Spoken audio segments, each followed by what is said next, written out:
Former Lakers guard, pinakamalaking sahod na ngayon sa EuroLeague. Jackson Davis kinalimutan na ng Warriors, may papalit na kay Jonathan Kuminga ayon kay Kerr. Ngunit bago ang lahat, kung gusto nyo ng matibay na basketball shoes, New Luka 3, mabibili lamang sa halagang $2,899. I-click lang ang link sa comment section. Isang dating manlalaro ng Los Angeles Lakers ang umaagaw ng pansin sa ibang bansa. Nagkaroon ng kakaibang takbo ang LA noong season 2022-23. Sinimulan ng koponan ang season na may hindi balanseng roster na labis na binubuo ng mga gwardyang lampas na sa kanilang prime. Noon, ang unang taon ni head coach Darvin Ham ay puno ng hamon sa pagtatangkang iakma sina former 9-time All-Star Russell Westbrook, former All-Defensive Teamer Patrick Beverley at former All-Rookie standout Kendrick Nunn sa isang roster na kasama rin sina LeBron James, Anthony Davis, ang nooy pausbong na si Austin Reeves at Dennis Schroeder. Si Westbrook, Nunn at Beverley ay itinrade bago pa ang deadline ng season. Kasama na rin si Thomas Bryant, isang floor spacing center na aktual na mahusay sa panahong iyon. Parehong naging matagumpay sina Beverley at Westbrook nang maglaro para sa kanilang hometown teams, ang Chicago Bulls at LA Clippers. Taga Long Beach si Westbrook.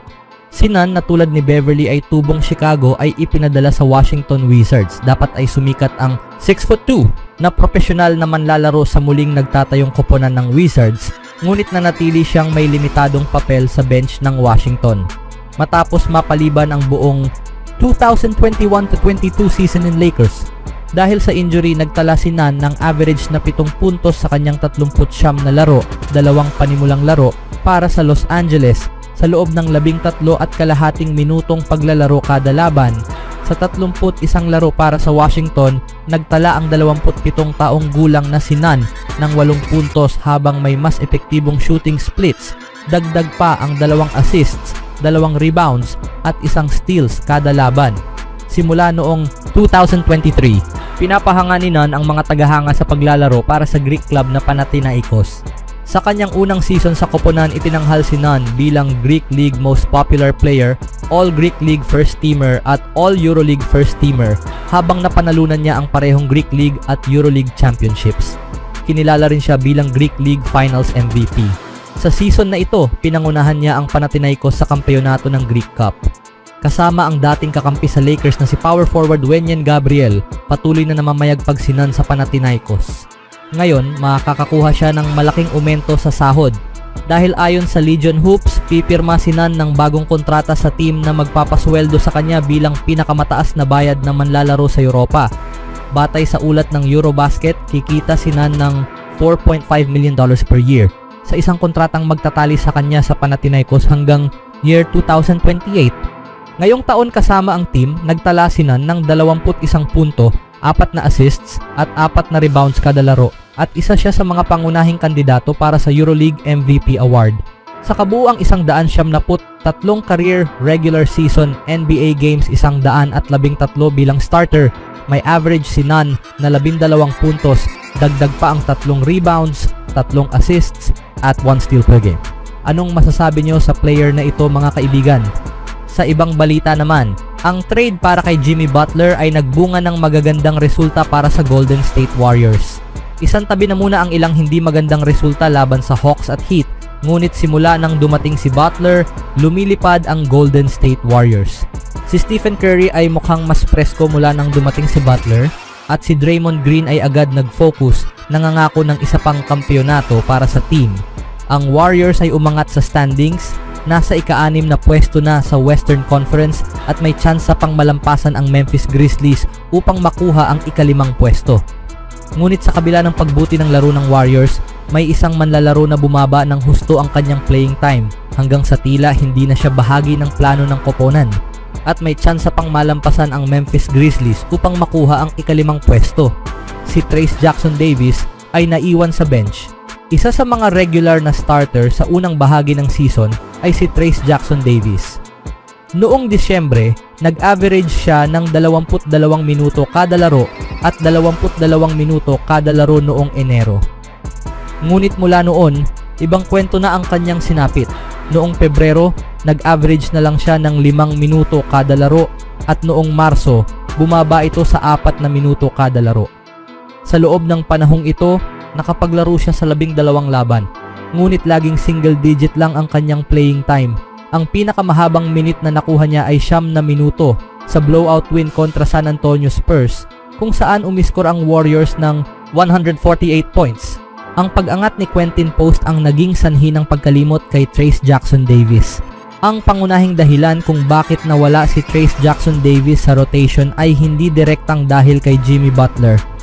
Bagamat ang pagdating ni Butler ay nagdulot ng pagbabago sa laro ng Warriors, inamin ni Steve Kerr na hindi bagay si Jonathan Kuminga sa bagong sistema na sinusubukan niyang ipatupad. Isang manlalaro na bagay sa sistemang ito sa kasamaang palad para kay TJD ay ang umangat na talento na si Quentin Post. Ang pag-angat ni Quentin Post sa isang mahalagang papel sa Warriors ay kasabay ng pagkawala ni Jackson Davis sa rotation. Noong Marso, nag-average si Post ng 20 minuto bawat laro, malayo sa kanyang 4 na minuto kada laro noong Disyembre, kung saan 2 lang ang kanyang nailaro.